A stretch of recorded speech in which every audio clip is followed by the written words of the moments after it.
Good morning guys, ito ay petchay. So hanap tayo dito ng medyo mas malaki na and then i-replant natin. So marami tayo ditong nilagay. Ayan na yung pipino natin. Diba? Ayan, hanggang doon sa pinaka-ending. So mas maganda na ang tubo nila. And inside the pipino socks natin, meron din tayong nilagay na mga petchay dyan. So ayan, kukunin natin yan once na medyo lumaki-laki na sila. So ganyan na So yan ang ating pipino. Bawat sako ay meron silang petchay na pwede natin maitanim. Ganyan din ang and dito sa area na ito, ayan, okra yan dyan. Tapos ito, medyo malaki na sila, diba? Yan. Kukunin natin ang iba dyan at i-replant natin. Madaliin natin para mabilis silang lumago. Ganyan na kaliit, pwede na natin yan i-replant. Yan, ganyan.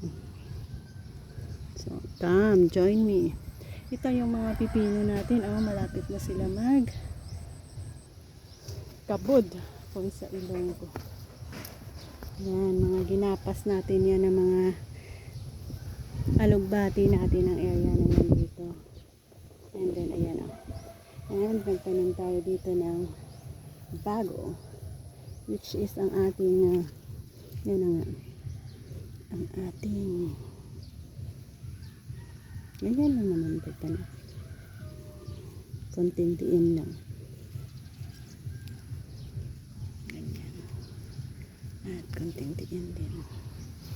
Diba, ang bilis lang. Yan.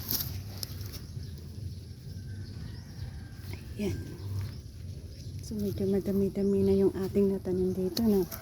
So meron din tayo dito. Yan yung mga long beans, red long beans natin. Karoon tayo ng direct planting. Ito naman sa pot natin itinanim. Diba, ang bilis? After 1 week, pwede na yan magulay. Yung mga dahon lang naman ang ating kailangan. Ito naman, bago natin ito tinanim, kaya tinakpan natin. Ayan. Diba? Malapit na. So, yan ang update ng ating gulayan dito. Meron din pala dyan mga nakatago para hindi sila mainitan direct. Madami-dami na pala tayo na tanim. Ito din ang tinago natin dito. Pag lumaki na, yan, ita-transplant natin sa proper lagayan natin. Nag-overcrowded kasi sila doon sa nilagay natin na sako, kaya mabilis silang mamatay. Pakita ko na rin sa inyo ang ating bagong tanim na red color. Ito, red color na sitaw. Mga bago na naman yan. Side by side meron siyang okra.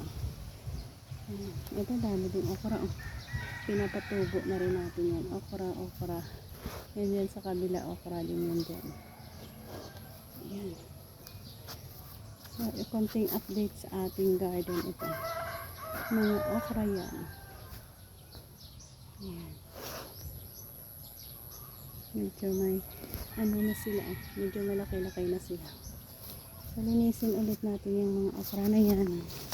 Tapos lagyan natin ng compost. Ang bilis lang yan lumago. So, alam ko na kasi ang technique. Medyo along the way ng ating pagtatanim.